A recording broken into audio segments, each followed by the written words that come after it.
So we learn that anger is not okay. And as we go through life, we keep kind of trying to get around feeling angry. We feel guilty instead. We feel ashamed instead. We call ourselves an angry person. We become perfectionistic.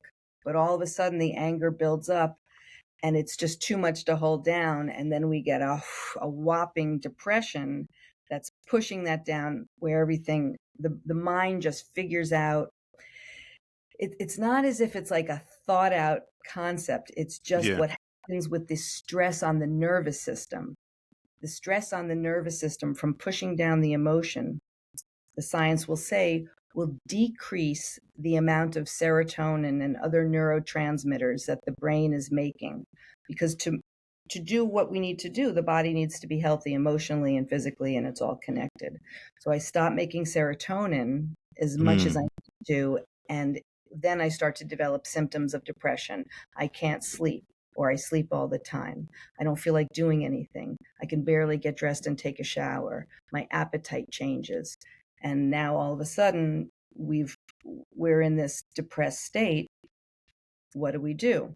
And that happened to me twice. I went through two major depressions from stress.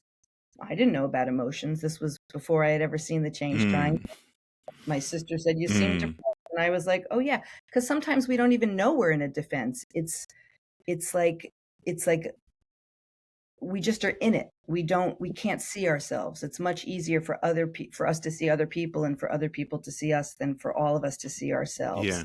Awareness is the toughest part of the change Mm. triangle, if you ask me, especially if people are locked in defenses. But my sister said, "You seem depressed." And I was like, "Oh yeah, I think I'm depressed." I went to a psychologist.